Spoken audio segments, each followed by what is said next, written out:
नमस्कार प्रोग्रामर्स, एक बार फिर से स्वागत है हे सुशील यूट्यूब चैनल पे। दोस्तों, आगे बढ़ने से पहले अगर चैनल अभी तक सब्सक्राइब नहीं किए हो तो सब्सक्राइब कर लो। ठीक है, अब हम बात करते हैं आगे की। थोड़ा सा काम बचा हुआ है, उसको भी पूरा कर लेते हैं, फिर हम अपलोड करें। तो 6 नंबर तक के पॉइंट हो चुके थे। अगर हम बात करें 7वां, तो एक काम छोटा सा रह जाता है। क्या कि जैसे अभी हमने क्या किया था, कुछ डेटा को डिलीट किया था और उससे भी पहले हमने लॉगिन आईडी बना ली थी एडमिन के लिए अलग। जैसे कि एक एडमिन यूज़र है जहाँ पर कि केवल डैशबोर्ड लिखा हुआ आ रहा है, और अगर हम लॉग आउट करके लॉगिन करते हैं एक कस्टमर को तो कस्टमर भी लॉगिन हो जाता है। मतलब दोनों की ही ये हमने अकाउंट सेपरेट कर दिए। जो एक क्या कहते हैं व्यूअर का क्वेश्चन था कि सर हमको एक डैशबोर्ड बनाना है, डैशबोर्ड के साथ में हमको परमिशन चाहिए, अलग तरीके की यूज़र बनाने हैं, तो मैं बता दूं कि वो वाला काम यहाँ पर मैंने कर दिया है। और वो चीज़, ये जो वीडियोस मैंने बनाए हैं या जो ये प्रोजेक्ट है, ये एजुकेशनल पर्पज़ के लिए। आप इसको देख कर सीखो, समझो, और अपने हिसाब से अगर कोई प्रोजेक्ट अलग से बनाना चाहते हो तो उसके लिए आपको अलग से खुद से बैठकर प्रोजेक्ट बनाना पड़ेगा। मैं आपके प्रोजेक्ट को यहाँ इस प्रोजेक्ट से मिलाकर ऐसा नहीं बना सकता हूँ कि आपको सारी चीज़ें पता चल जाए। आपको मैं कॉन्सेप्ट बता रहा हूँ, तरीके बता रहा हूँ। अदरवाइज़ लॉजिक क्रिएट करने के और अपने काम बनाने के बहुत सारे तरीके होते हैं डेवलपमेंट में, तो आपको खुद से देखना पड़ेगा। अभी जैसे एक क्या कहते हैं व्यूअर हैं जिनका कंटिन्यूस रिक्वेस्ट आता जा रहा है कि सर परमिशन के लिए, यूज़र के लिए अलग से बनाइए। मैं परमिशन और यूज़र का जो काम है वो आपके क्या कहते हैं, जो आपका प्रोजेक्ट जो है उसमें जो चाहिए है वो काफ़ी लेंदी और बड़ा प्रोसेस है। उसको इस प्रोजेक्ट में इंक्लूड करके नहीं बताया जा सकता है, और मैं उसको अलग से प्रोजेक्ट में नहीं बता पाऊँगा क्योंकि वो प्रॉपर आपका एक डेवलपमेंट का प्रोजेक्ट है जिसमें आप करना चाह रहे हो। मैं यहाँ पर आइडिया आपको दे दिया हूँ कि कैसे, जैसे ये एक कस्टमर डैशबोर्ड है, ये कैसे बनाया जाएगा और कैसे एक अलग से एडमिन डैशबोर्ड बनाया जाएगा, वो सारा आइडिया यहाँ से मिल गया है। अब इसको समझ के इसको कैसे अपने प्रोजेक्ट में इम्प्लीमेंट करते हो ये आपको करना पड़ेगा। उसको यहाँ पर मर्ज करके इस प्रोजेक्ट में नहीं पॉसिबल उसको कर पाना, क्योंकि ये तो मैंने कोऑर्डिनेटर का एक प्रोजेक्ट ले लिया था। कंटिन्यूस कमेंट्स आ रहे थे जब मैं पाइथन पे वर्क कर रहा था, प्रोजेक्ट बना रहा था कि सर एक कोऑर्डिनेटर का प्रोजेक्ट बना दीजिए, इसलिए मैंने इसको बनाया था। ये बहुत बड़ा प्रोजेक्ट मुझे करना नहीं था, बट केवल और केवल एक व्यूअर के रिक्वेस्ट पे मैंने इसको थोड़ा सा खींचा। जो ये करीबन 8 से 9 10 वीडियोस जो इसके आगे बढ़े हैं वो केवल और केवल रिक्वेस्ट की वजह से बनाया हूँ, नहीं तो ये वीडियोस मैं बनाने वाला नहीं था। ये प्रोजेक्ट हमारा बहुत पहले ख़त्म हो चुका होता। खैर चलिए जल्दी से एक चीज़ और कर लेते हैं। क्या, अगर हम ऑल कस्टमर डिटेल्स पर आते हैं तो यहाँ पर अगर आपको याद हो कि यहाँ से क्लिक करके हम एक यूनिक, मतलब एक पर्टिकुलर कस्टमर की प्रोफाइल को देख सकते हैं। अब यहाँ पर एक फैसिलिटी क्या इम्प्लीमेंट की कि हम किसी भी ट्रांजैक्शन को डिलीट कर सकते हैं। असल में ये डिलीट करना नहीं है, याद रखना। इसके पीछे हमने एक कॉन्सेप्ट लगाया था एक्टिव डीएक्टिव का। इसको क्लिक करने पे मैसेज मिल जाता है कि सक्सेसफुली कस्टमर डिलीटेड, लेकिन ये कस्टमर डिलीटेड नहीं है। ये मैसेज हम कस्टमाइज करके चेंज कर सकते हैं कि सक्सेसफुली डिलीटेड 1 ट्रांजेक्शन। तो चलो कोड में चलते हैं। तो ये करना है, और इसी के साथ में क्या करना है कि जो भी ट्रांजैक्शन यहाँ से डिलीट हुए वो भी तो कहीं ना कहीं दिखने चाहिए। तो उसके लिए हम यहाँ कहीं एक बटन देंगे कि डिलीटेड ट्रांजैक्शन, और क्लिक करने पर क्या होगा, जितने भी डिलीटेड ट्रांजैक्शन उसको यहाँ से देखा जा सकेगा। तो टाइम वेस्ट नहीं करते हैं, फटाक से चलते हैं और इसको हम कंप्लीट करते हैं। कस्टमर वाला जितना भी क्या कहते हैं डिटेल्स है उसको हम हटा दिए। कस्टमर प्रोफाइल पे आते हैं, और कस्टमर प्रोफाइल पे आकर हम क्या करते हैं, जस्ट अ सेकेंड, यहाँ पर एक हमने डिलीट के लिए मैसेज डाल रखा था, और वो मैसेज हमको कहाँ से मिलने वाला है, वो मैसेज हमको मिलेगा वेलकम पर से। तो एक्टिव डीएक्टिव वाला यही था काम। एक्टिव डीएक्टिव में यहाँ पर हमने मैसेज लिया था successfully transaction deleted, successfully transaction, और यहाँ पर कस्टमर का नेम आ रहा था, पोस्ट नेम। तो पोस्ट नेम जैसी तो कोई चीज़ रह नहीं गई है, सक्सेसफुली ट्रांजेक्शन डिलीटेड, और ये वाला जो डेटा है ये पूरा का पूरा यहाँ से हट जाएगा।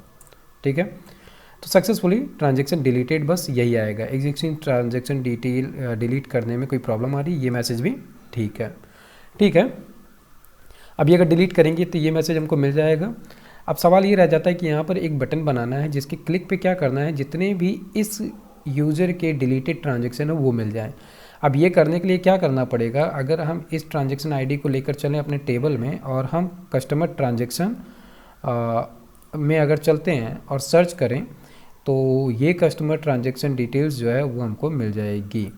तो यहाँ से हम करते हैं सिलेक्ट स्टार फ्रॉम टेबल और ऑर्डर बाय डिसेंडिंग है, ठीक है, और टेबल, और यहाँ पे कंडीशन देते हैं वेयर, और वेयर में यूनिक आईडी हमने दे दी, यूनिक आईडी इक्वल टू क्या हो, ये हो। तो देखते हैं इसके ट्रांजेक्शन डिटेल्स हमको यहाँ पर लेने हैं, वो लेते हैं। ये ट्रांजेक्शन डिटेल्स आ गई। यहाँ पर जो इंपॉर्टेंट चीज़ देखनी है वो क्या देखनी है, यहाँ पर एक्टिव डीएक्टिव। देखो एक्टिव डीएक्टिव 111 तो है, लेकिन यहाँ पर कुछ के 0 हो चुके हैं, जो 4 हमने 0 किए थे। मतलब कि ये 4 एंट्रीज जो हैं इसको हम डिलीट किए हैं और यहाँ पर एज अ बैकअप ये पड़ा हुआ है। इन्हीं को हमें यहाँ पर अलग से दिखाना है, नहीं तो हमको पता कैसे चलेगा कि कितने ट्रांजेक्शन कस्टमर के डिलीट किए जा चुके हैं, उसको भी तो कहीं ना कहीं देखना पड़ेगा। उसी के लिए यहाँ पर हम बटन बनाएंगे। तो ये हम कस्टमर प्रोफाइल वाले पेज पे हैं, मतलब कि कस्टमर प्रोफाइल वाले HTML पेज पे हम चलते हैं। और अब यहाँ पर ख़ास ध्यान दीजिएगा, क्योंकि थोड़ा सा शॉर्टकट तरीके से काम करने वाले हैं और मैं बताऊँगा कि असल में हम करने क्या वाले हैं। प्रोफाइल डेटा डेट फ़िल्टर वगैरह लगा हुआ है, मतलब कि वो चीज़ यहाँ लगी हुई है। ये डेट फ़िल्टर वाला जो काम है इसको हम मिनिमाइज़ कर लेते हैं, ठीक है। ये कॉलम 4 में लगा हुआ है। और इसके ऊपर अगर आप चलते हैं तो यहाँ पर क्या है, ये है ट्रांजेक्शन्स डिटेल, ठीक है, मतलब ये ट्रांजेक्शन्स डिटेल्स है। और फ्रंट पेज प्रिंट का भी यहीं पर मैसेज लगा हुआ है, फ्रंट पेज प्रिंट ये रहा। यहीं पर एक और बटन हम देंगे यहीं पर, ठीक है, जो ये है इसी के बगल में एक और बटन दे देते हैं। तो ये सारा कोड जो है, ठीक है, इसको रहने देते हैं या इसी को कॉपी पेस्ट कर लेते हैं। कॉपी किया और यहीं पर एंटर करके पेस्ट कर लिया। और यहाँ पर क्या लिख देते हैं, डिलीटेड ट्रांजेक्शंस, ठीक है। अभी के लिए केवल इसको रिफ्रेश करके देख लेते हैं कि यहाँ पर ये अपीयर कैसे हो रहा है, ठीक है। ये कुछ इस तरीके से अपीयर हो रहा है, थोड़ा सा दिक्कत दे रहा है ये, ठीक है। क्यों दिक्कत दे रहा है, क्योंकि इनपुट फ्रेम की ज़रूरत है। एक मिनट, ये इनपुट फ्रेम दिख रहा है आपको, इसको मिनिमाइज़ किया, यहाँ से कॉपी किया पूरा, और एक्चुअली में यहाँ से इतना कॉपी करना पड़ेगा क्योंकि ये पूरा का पूरा एक सिंटेक्स है। और ये फालतू का कोड यहाँ से हम डिलीट कर देते हैं, बचा इतना। और यहाँ पर हम लिखते हैं डिलीटेड ट्रांजेक्शंस, ठीक है। इतना लिखकर एक बार फिर से रिफ्रेश करते हैं, क्योंकि वो हमने फ्रेम अलग कर लिया है और इसको कोई भी फ़र्क नहीं पड़ा। क्या दिक्कत की हमने, कॉलन 4 लेना था, कोई बात नहीं। ये डिटेल एज इट इज़ ये पड़ी हुई है। अब जो सबसे बड़ी दिक्कत आएगी वो क्या आएगी, 4 में हमने तोड़ा था इसको 3 हिस्से में, 4 ये और 4 ये। तो ये 4 को 2 में तोड़ना पड़ेगा, तो ठीक है।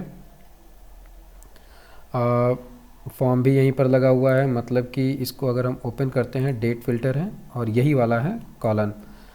कंफ्यूज मत होना, इसी को मैं कॉपी पेस्ट कर रहा हूँ और एक्चुअल में इसको 2 करके कर रहा हूँ। इस कॉलन को 2 कर लिया है और कॉपी किया और यहाँ पर पेस्ट किया, ठीक है।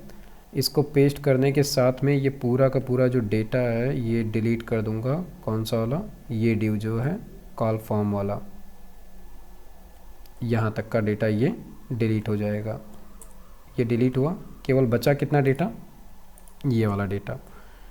तो एक बार फिर से रिफ्रेश करके देखते हैं, साइड बाय साइड आ गए होंगे, ठीक है।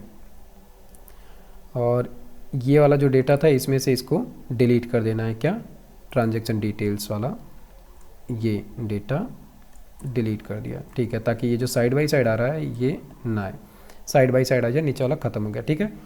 फ्रंट पेज प्रिंट हो गया। और डिलीटेड ट्रांजैक्शंस, तो डिलीटेड ट्रांजैक्शन का अगर हम बटन कलर चेंज करना चाहें तो कर लें, आपकी मर्जी है, जो भी देना चाहें। बटन वार्निंग की जगह पे प्राइमरी दे देते हैं या डेंजर दे देते हैं, ठीक है। ये तो हो गया। और इसी के साथ में अब जो सबसे इम्पॉर्टेंट चीज़ होगी वो क्या होगी, हम क्या चाहते हैं, इसी वाले पेज का यूज करना चाहते हैं, नया पेज नहीं बनाना चाहते। इसके क्लिक पर यही टेबल यूज हो और इसी टेबल के अंदर यहीं पर सारा डिलीट वाला जो ट्रांजैक्शन वो शो हो जाए, रेदर देन कि ये वाला, लेकिन इसके क्लिक पर। अब इसके लिए क्या सोचना पड़ेगा, थोड़ा सा वीडियो पॉज करके आप थोड़ा सा सोच सकते हो कि क्या किया जाए इसके लिए ऐसा कि इसी सेम टू सेम टेबल के अंदर केवल और केवल वो ट्रांजेक्शन शो हों जो कि डिलीट हुए हैं। अब ये सब कुछ क्या है, ध्यान रखो, ये सब लॉजिक होता है। लॉजिक यानी कि खुद से सोचना होता है कि ऐसा क्या करें कि यही सेम टू सेम काम इसी वाले पेज पे हो जाए, हमको कहीं और जाने की ज़रूरत ना पड़े। और इसके लिए मैं आइडिया दे सकता हूँ, याद हो आपको, इसी कस्टमर के लिए, इन्हीं कस्टमर्स के लिए एडिट वाला फॉर्म बनाया था, ये दिख रहा है। इसके क्लिक पर सेम टू सेम जो रजिस्ट्रेशन वाला फॉर्म था उसी को यूज किया था। और कैसा यूज किया था, एज अ एडिट फॉर्म। वैसे ही कुछ दिमाग यहाँ पर लगाना है कि अगर हम इस कस्टमर के अंदर जाते हैं, इसकी प्रोफाइल चेक करते हैं और प्रोफाइल के इसी सेम टू सेम पेज पर यहीं पर हमको सारे डिलीटेड वाले ट्रांजेक्शन दिखाने हैं, तो कैसे दिखाएंगे, क्यों ऐसा कर सकते हैं। सीधी सी बात है, देखो टेबल तो सेम टू सेम होगी, जो हमने ट्रांजेक्शन डिटेल की डिलीट किया उसका सारा ये डेटा सेम टू सेम होगा, ठीक है। अब ये सब कुछ अगर सेम टू सेम है, मतलब कि हम यही टेबल लेकर ये चीज़ दिखा सकते हैं, हमको अलग से कोई टेबल लेने की ज़रूरत नहीं है। लेकिन अब क्या लॉजिक लगाना है, हमको यूज़र आईडी यही चाहिए, सब कुछ यही चाहिए, मतलब कि ये सारी चीज़ें हमको क्या करना पड़ेगा, इस बटन के क्लिक पर ये सारा डेटा हमको आगे ले जाना पड़ेगा। तो अगर देखो तो ये जो मेथड है कस्टमर प्रोफाइल, ये अभी एक बटन के क्लिक पर आ रहे थे हम यहाँ पर, तो वही वाला सेम टू सेम बटन का जो मतलब इसको हम एक नए टैब में ऑन करते हैं और जो बताना चाह रहा हूँ वो बताता हूँ यहाँ से। यहाँ पर अगर गए तो यहाँ नीचे दिख रहा है, इसके क्लिक पर क्या है, कस्टमर प्रोफाइल स्लैश है, मतलब कि इसी बटन वाला जो कस्टमर प्रोफाइल है वही सेम टू सेम हमको लेना है, क्योंकि हमको इसे भेजना कस्टमर प्रोफाइल पर ही है। तो वेलकम पे हम गए और वेलकम पे जाकर यहाँ पर क्या करेंगे, कस्टमर अंडरस्कोर प्रोफाइल, ठीक है। ये चीज़ मिल गई, मतलब कि हम कस्टमर प्रोफाइल पे चले जाएंगे और कस्टमर प्रोफाइल में ये यूनिक आईडी हमको चाहिए है, ये लेकर ही जाएंगे। लेकिन इसके साथ में यहाँ पर हमको एक पैरामीटर देना है। पैरामीटर क्या देना है, यहीं पर ये काम ख़त्म हो रहा है, यहाँ पर आए और यहाँ पर हम दे देते हैं एक पैरामीटर स्लैश करके, क्या देंगे, डिलीटेड अंडरस्कोर ट्रांजैक्शंस, ठीक है। ये पैरामीटर हमने दिया। अभी नोटिस करना, चलते हैं यहाँ पर और रिफ्रेश करते हैं अपने पेज को। इस बटन के क्लिक पर यहाँ पे नोटिस करना यहाँ पर कि क्या आ रहा है, डिलीटेड ट्रांजैक्शन। इसको क्लिक करेंगे, कस्टमर प्रोफाइल पर ही हम लोग हैं, कस्टमर प्रोफाइल पे ही नहीं, एक मिनट गड़बड़ी हुई है, कस्टमर प्रोफाइल पे तो हैं हम, बट थोड़ी सी गड़बड़ हुई है, एक मिनट। कस्टमर प्रोफाइल पे हैं हम और ये ब्लैंक पेज पे आए, वेलकम में कस्टमर पे ही गए, ओके एक मिनट, इस पे जावास्क्रिप्ट जो लगी थी वो नहीं हटी, इसीलिए इसने हमको नए टैब में भेजा और साथ में क्या हुआ, पॉपअप खोल दिया है।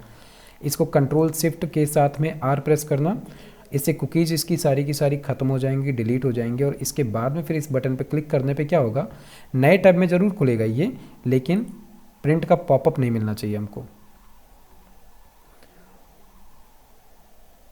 ओके, शायद कुछ गड़बड़ हो रही है, एक बार इसको चेक करना पड़ेगा। तो यहाँ पर आए, इनपुट में बटन डेंजर है और यहाँ पर जो दिया गया है कस्टमर ट्रांजैक्शंस डिलीटेड, ठीक है, सब कुछ ठीक है, इनपुट ग्रुप भी सही है, लेकिन ये आ रहा है, एक मिनट में इसको खोज लूँ, वीडियो पॉज करूँगा क्योंकि टाइम ज़्यादा ना लगे इसलिए। ठीक है, इसकी परेशानी असल में समझ में आ गई क्या थी। असल में जो यहाँ पर क्या कहते हैं, ये नीचे वाला कोड लिखा था प्रिंट वाला, ये प्रिंट करने पे क्या हो रहा था, इस पूरे पेज का जो ट्रांजैक्शन वाला हिस्सा था उसको प्रिंट किया जा रहा था और इसके लिए नीचे एक बटन लगाया गया था। अगर हम नीचे आते हैं यहाँ पर, तो यहाँ पर एक बटन लगाया गया था, दिख रहा है ये कि ट्रांजैक्शन क्या कहते हैं, वेलकम में passbook slash transaction slash page है और इस पे जाना था और फिर ये सारा डेटा प्रिंट करता। लेकिन इसके लिए जो कस्टमर प्रोफाइल वाला हमारा मेथड है वेलकम में, यहाँ पर एक छोटा सा कंडीशन लगाया था यहाँ पर कि अगर डॉलर प्रिंट पेज, मतलब कि क्या, कोई भी URI सेगमेंट चौथे पोजीशन का अगर कुछ भी मिल रहा है उसको हम क्या मान रहे थे, एज ए प्रिंट पेज मान रहे थे। और यहीं पर दिक्कत आई। दिक्कत क्या आई, यहाँ पर क्या किया गया कि यहीं चौथे ही सेगमेंट पे, अगर चौथा सेगमेंट मतलब यहाँ पर अगर नीचे ध्यान दो, मतलब यहीं पर देख लेते हैं, पहला हो गया ये क्या कहते हैं कंट्रोलर का नाम, दूसरा मेथड का नाम, तीसरा यूनिक आईडी और चौथा यहाँ पर हम क्या दे रहे हैं, डिलीट ट्रांजेक्शन दे रहे हैं। ठीक, तो यहाँ पर लॉजिक क्या लगा दिया था कि जो कुछ भी चौथा सेगमेंट आ रहा था उसको यहाँ नीचे क्या किया कि if dollar print page not equal to null, तो तुरंत हम कहाँ भेज दे रहे थे उसको, कस्टमर के अंदर कस्टमर प्रोफाइल प्रिंट वाले पेज पर। इसीलिए क्या कर रहा था, इसको कुछ नहीं समझ में आ रहा, बस इसको क्या समझ में आ रहा था कि ठीक है चौथा सेगमेंट मिल गया, मतलब यहाँ पर डिलीट ट्रांजेक्शन मतलब चौथा सेगमेंट मिल गया और तुरंत क्या कर रहा है, क्लिक पर तुरंत पॉपअप कर दे रहा है और वही कस्टमर प्रोफाइल वाले प्रिंट वाले पेज को भेज दे रहा था। तो यहाँ पर अब करना क्या पड़ेगा, ठीक है इसमें हम कोई चेंज नहीं करेंगे, ये चौथा सेगमेंट आ रहा है तो यहीं पर लॉजिक में थोड़ा सा कन्वर्जन है और यहीं से शायद अब आपको ये भी समझ में आ जाएगा कि हम कैसे एक ही पेज पर एक से ज़्यादा काम कर पाएंगे। अब यहाँ पे करना क्या है, ये जो प्रिंट पेज है, इस प्रिंट पेज को हमने यहाँ पर कर दिया कि अगर if print page equal to क्या मिल जाता है, हमने यहाँ पर बटन में दे रखा था एक पैरामीटर, यहाँ पर अगर दिख रहा हो प्रिंट पेज, यही प्रिंट पेज को यहाँ से कॉपी किया और यहाँ पर कंडीशन दे दिया कि अगर if print page equal to print page मिलता है तभी वो इधर आएगा और इसको प्रिंट करे, अदरवाइज ना करे। ठीक है, दैट मीन्स कि इससे सिंपली क्या हो जाएगा काम कि हमको कस्टमर प्रोफाइल प्रिंट वाले पेज पर ये नहीं भेजेगा। चलो एक बार इसको हम रिफ्रेश करते हैं, देख रहा है कहीं नहीं भेजा है, मतलब अभी यूआरएल को अगर देखो ये ठीक है, यहाँ पर हमने रिफ्रेश किया, रिफ्रेश करने के बाद में इस पर मैं क्लिक करूँगा, यहाँ पर यूआरएल केवल चेंज होगा, डेटा सारा का सारा सेम टू सेम रहेगा। देख रहा है केवल यूआरएल चेंज हुआ है, नीचे डेटा सब कुछ सेम टू सेम है, मतलब पहला काम हो गया, इसने अपना काम एकदम सही तरीके से किया। अब यहीं पर बस क्या करना है कि ट्रांजैक्शन की ही सारी डिटेल यहाँ पर शो हो रही थी, ठीक है, प्रोफाइल डेटा और सारा डेटा आ रहा था, ट्रांजैक्शन भी यहाँ पर शो हो रहा था, बस हमको क्या करना है कि इसी same to same customer profile वाले पर ही बस एक चीज़ चेंज करनी थी कि इसके क्लिक पर यहाँ नीचे वाले टेबल में केवल और केवल डिलीटेड वाले ट्रांजैक्शन आ जाएं और कुछ भी ना आए। उसके लिए क्या करना पड़ेगा, इफ़ की कंडीशन दिख रही है, यहाँ पर भेज कहाँ रहे हैं, कस्टमर प्रोफाइल पर भेज रहे हैं, डेटा सारा का सारा ये जा रहा है। बस अब यहाँ पर क्या करना होगा कि डेटा में जो ये डेटा लेकर जा रहा था, इस डेटा में अगर हम यहाँ पर ध्यान दें तो डेटा रेंज आ रहा था, यहाँ पर डॉलर डेटा में प्रोफाइल का डेटा आ रहा है, ठीक है, और क्या कहते हैं ट्रांजैक्शन का डेटा जो है यहाँ पर बाकी ट्रांजैक्शन का डेटा यहाँ से, मतलब कि रेंज कुछ भी नहीं है तो ट्रांजैक्शन का डेटा ये पूरा का पूरा आ रहा था। ठीक है, और इसी के अंदर सारा का सारा ही डेटा असल में आ रहा था। तो अब थोड़ा सा यहाँ पर लॉजिक चेंज करके हमको बस क्या करना है, फेच कर लेना है सारा का सारा वो ट्रांजैक्शन जो कि हमको चाहिए केवल और केवल किसके लिए, इस कस्टमर के डिलीटेड ट्रांजैक्शन के लिए, और कुछ भी नहीं चाहिए है। एक थोड़ा सा कन्फ्यूजन मुझे ये हो रहा है बार बार कि डेट रेंज यहाँ पर दिया था और ये जो पूरा का पूरा कोड लगाया है मैंने, ये लगाया है केवल और केवल डेट रेंज के बिहाफ पर डेटा लाने के लिए, और ये जो है कस्टमर टेबल से डेटा लाने वाला, ये भी पर्टिकुलर केवल यूज़र के डेटा को लाने के लिए है। यहाँ पर जो ये नीचे ट्रांजैक्शन डेटा शो कर रहे हैं, ये ट्रांजैक्शन डेटा कैसे शो कर रहे हैं,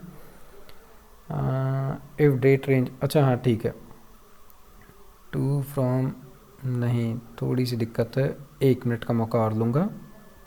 ओके, मैं ही कंफ्यूज हो गया, सही है। यहाँ पर कंडीशन क्या दिया था कि dollar data range equal to अगर नल है, मतलब कि डेट रेंज अगर नहीं चूज़ किया जाता है तो ये वाला डेटा जाएगा, मतलब कि यहाँ से क्या जा रहा था, सारा का सारा ट्रांजैक्शन जा रहा है। ठीक है, यहीं से सारा का सारा ट्रांजैक्शन जा रहा है, दैट मीन्स कि यहाँ पर थोड़ी सी होने वाली हमको परेशानी। ये सोचना पड़ेगा कि हम डेटा यहाँ पर ट्रांजैक्शन वाला सारा का सारा भेज दे रहे थे और यहाँ पर क्या हो रहा है, हम यहाँ पर भेज रहे हैं कि क्या दिखाना है, डिलीटेड वाला दिखाना है या क्या दिखाना है। तो चलो पहले इसी को करके देखते हैं। यहाँ पर सिंपली ये जो एल्स वाला पार्ट है इतना ही इसको कॉपी करते हैं और दोबारा से पेस्ट कर देते हैं। ठीक है, ये क्या बन गया, एल्स इफ बन गया। और यहाँ पर अभी के लिए हम क्या चेंज करने वाले हैं, आते हैं इस कोड पे, टेबल वाले पे, और टेबल में हमने यहाँ पर एक पैरामीटर नया दे दिया है। ऊपर अभी जो हमने कोड लिखा था, कोड कहाँ गया हमारा, प्रिंट के ऊपर था, कस्टमर प्रोफाइल पे फ्रंट पेज प्रिंट हो गया, डिलीटेड ट्रांजैक्शन, ये दिख रहा है। यहाँ पर ये एक पैरामीटर दिया है डिलीटेड ट्रांजेक्शन, यही लेकर चलना है यहाँ पर कि अगर प्रिंट पेज इक्वल टू क्या आता है, डिलीटेड ट्रांजेक्शन आता है, तो हम क्या करने वाले हैं। तो हम यहाँ पर सिंपली कुछ नहीं करेंगे, हम इसको भेज देंगे कहाँ पर, कस्टमर प्रोफाइल पर ही भेजेंगे। लेकिन अब शायद आपको याद हो PHP में या किसी भी प्रोग्रामिंग लैंग्वेज में डेटा ओवरराइड किया जाता है, मतलब कि वेरिएबल के डेटा को ओवरराइड किया जाता है। ओवरराइड कैसे किया जाता है, अब जैसे मान लो यही वाला डेटा था और ये डेटा क्या है, कस्टमर ट्रांजेक्शन का डेटा है और इसमें सिंपली सारे लॉजिक्स लगे हुए थे और बस इसी को हम यहाँ पर कॉपी पेस्ट कर रहे हैं, यहाँ पर पेस्ट कर दिया।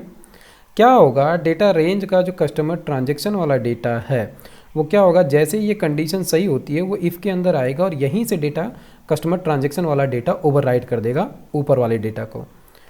तो यहाँ पर सब कुछ ठीक है, एरे से सारा डेटा ले लेंगे, यूनिक आईडी सब कुछ लेंगे और बस यहाँ पर क्या चेंज कर देंगे, 1 की जगह 0 और सब कुछ सेम टू सेम रहने वाला है।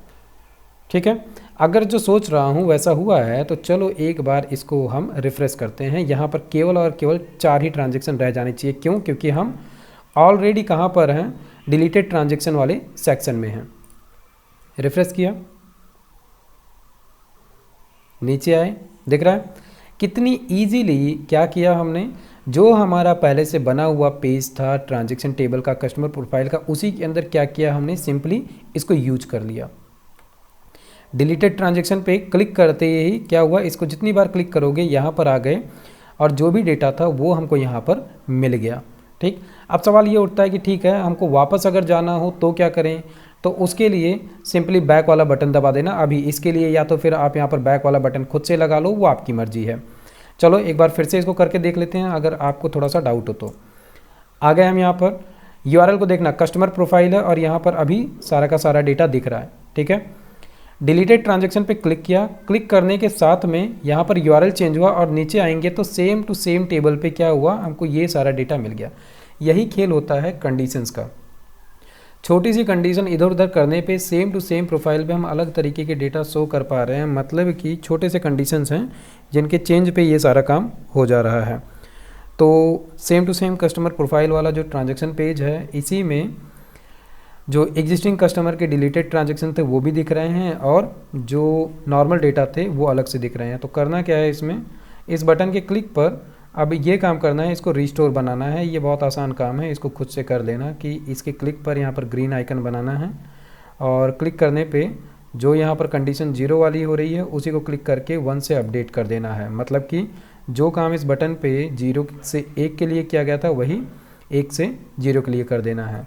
तो ट्राई करना है, इस बटन को क्लिक करने पर क्या करना है, अब जहाँ पर एक्टिव डीएक्टिव 0 है उसको 1 में कन्वर्ट करना है। अपडेट वाला ही काम है और इसके लिए कोड में अगर हम आते हैं तो नीचे लास्ट में एक बनाया था ये यूज़र एक्टिव डीएक्टिव, इसी को कॉपी पेस्ट करना, या यहाँ पर अगर कंडीशन लगा सकते हो तो कंडीशन लगाना कि 4th सेगमेंट में अगर हम यहाँ पर आ रहे हैं या क्या कहते हैं इफ़ एल्स के कंडीशन में हम यहाँ पर आ रहे हैं, अगर 0 है तो 1 हो जाए, 1 है तो 0 हो जाए।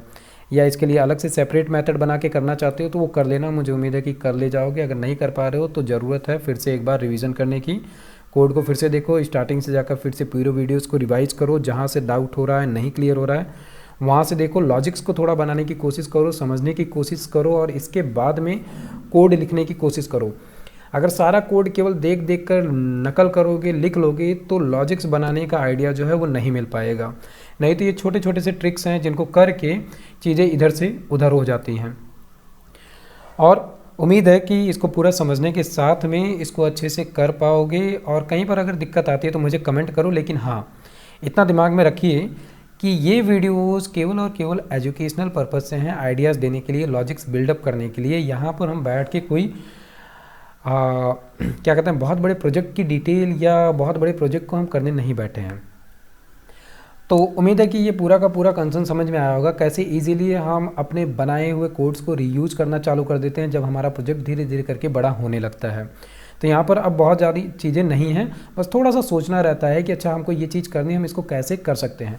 सब कुछ डिपेंड करता है डेटा पे। कहा जाता है ना कि डेटा जब आपके पास आ जाता है तो फिर उससे खेलना होता है, कैसे खेलें। अब जैसे यहीं पर हमने छोटा सा खेल खेल कर देखा, ठीक है, इसी कस्टमर का डेटा था और एक डेटा था जो कि ट्रांजैक्शन का डेटा था जो कि एग्जिस्टिंग था, और एक तरीके का डेटा था जो डिलीटेड था।